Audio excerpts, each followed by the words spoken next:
人为什么会去赌？这是一个很复杂的命题，从各个方面和角度都能寻求到答案。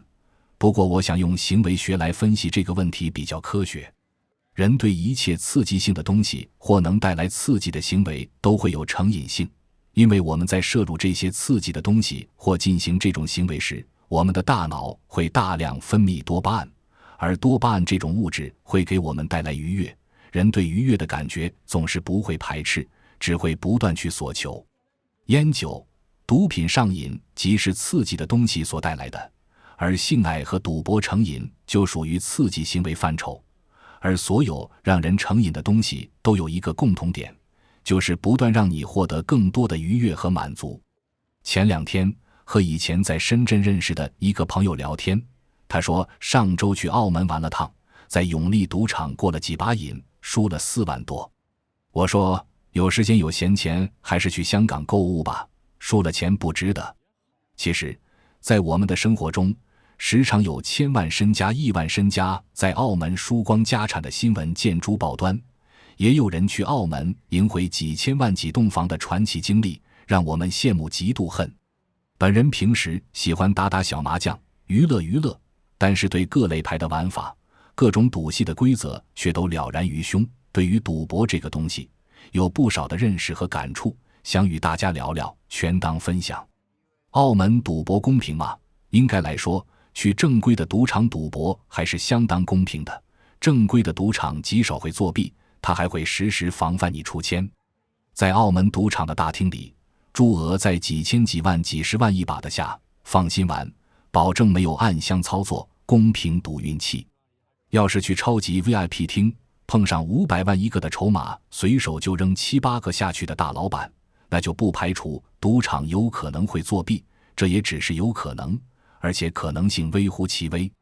因此去正规的赌场赌博，先不谈各种赌戏的规则，还是很公平的，输赢全凭运气。这样一来，问题来了，为什么赌场总是盈利，去赌的人总是输的占多数，赢得寥寥无几？或者说，为什么赢钱是暂时的，长期赌下去总是倾家荡产收尾呢？总结起来2句话：一，赌场靠规则定小优势，靠赌场本身占大优势。这句话怎么理解呢？赌场里的各种赌戏都有其规则，赌场在制定各种赌戏的规则时，优势都会稍稍偏向赌场方，当然只是稍稍偏一点，要是赌场优势太大，就没人去赌了。比如内地赌客在澳门最喜欢的赌戏百家乐，一般赌2门，设庄家和闲家。赌客既可以压庄家，也可以压闲家，压闲家赢1赔1，不抽水；压庄家赢同样1赔1，只是会抽取压注额的5%，要是喝就退钱。很多人会小看这压庄赢抽5%的水，觉得无所谓，我运气好，多压中几把，总是会赢钱。其实这种赌大小的赌戏，赌的是概率，1、2场可能会出长庄或者长闲，可是时间久了，庄闲出的概率几乎是持平的，而那庄赢的每把5%的水总是要抽的。赌场24小时营业，长久经营，这小小的5%，日积月累却是大数目。另外，在澳门赌场，各种赌台都会设定下注上限，即使你是世界首富，不差钱，我要一把下100亿可以吗？不可以。想短时间内击垮赌场，对不起，不给你这个机会。适当的下注上限设定，又是赌场控制风险的又一秘籍，而这些其实还只能算作是赌场占据的小优势，赌场本身是大优势，该怎样理解呢？我们从基本的赌博过程讲起，无所谓任何游戏都一样。当你在内地和人赌博，你的对手实力有强有弱，或许也有亿万富豪，到最后你可以把对手的钱全部赢光，你胜利，他失败，结束了，你就是赢家。到了澳门，你的钱和赌场的钱怎么比？你有100万本，输完了，再借100万，又输了，又借100万，又输完了。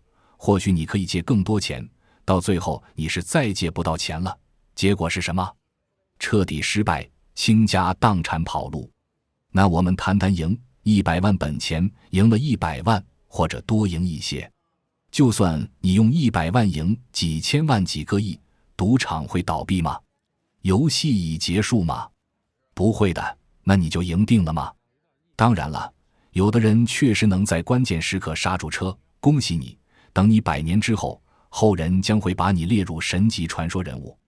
但是现实是，只要你还活着，就有可能继续去赌，有的是贪心，有的是无聊，有的是上瘾了必须赌，有的是自信心爆棚，认为自己已经完全控制了局面，赌场就是自己的提款机。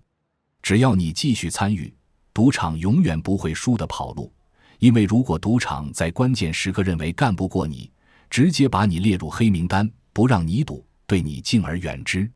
在你身上损失掉的，从别人那里捞回来就可以了。不过这样被赌场列为黑名单的人，世界上真没有多少，更大可能性是赌场陪你玩到底，他有输不完的钱，而你作为一个个体，赢钱能及时停止的很少，因为你凭之前赢钱的经验来判断，接下来也应该是赢，可到头来却很有可能事与愿违。如果你永远和赌场玩下去，他有的是本钱翻本，而作为普通人，再有钱的人也不可能有赌场的钱多，那你要说世界首富去，他比赌场的钱多，短时间把赌场赢垮，可能吗？不可能的。上面说了，赌场是有下注上限的。另外，个人不是机器，会疲累，心里会波动。当你心情不好很疲累去赌的时候，你的判断力会下降，影响你的投注。而赌场荷官是换班的，你下大注，心咯噔咯噔跳，紧张，而赌场的荷官给你发牌时，他是心静如水的，管你投注几万还是几百万，输赢与他无关，月底按不按时发薪水才是他关心的。喜欢玩牌的人一般都有体会，当你很疲劳或者是紧张时去赌，多半会输。你是有血有肉有情感的人，而赌场是冰冷的机器。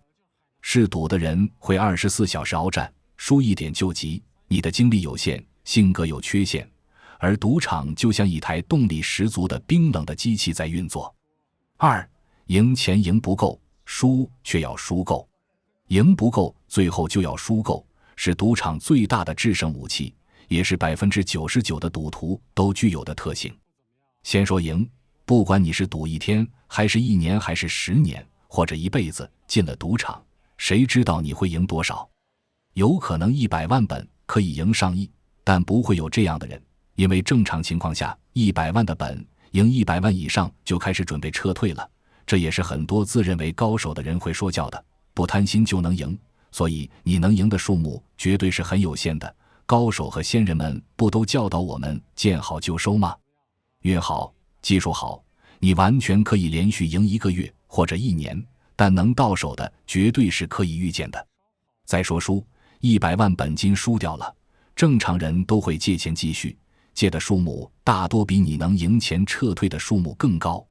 也有很少人会刹车撤退，当输进去几百万的时候，普通人的头脑早已失去理智，只要你肯借他钱，多少他都敢要，甚至有的人到底借了多少钱，赌久了连自己都不知道了，更不要谈对局面的判断了。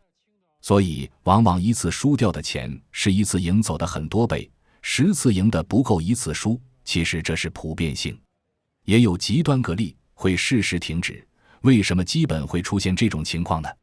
输大钱的都是社会精英，你觉得他们比一般人笨吗？没有受过教育吗？错了，恰恰是受教育过多导致现实生活中的那一套在事业上都非常有用，但上了赌台却全部反过来了。比如教科书上讲的，要有不服输的精神，哪里跌倒哪里爬起来，坚持到底总会胜利。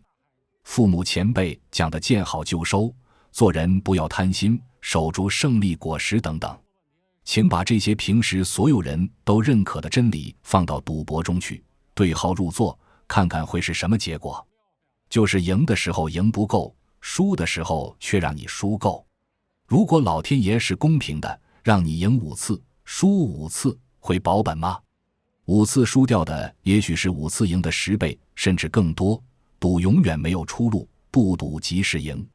澳门是一座畸形的城市，它的繁华底下埋藏了太多人的血泪，它就像一座大坟墓，葬着多少是赌成性的未亡人。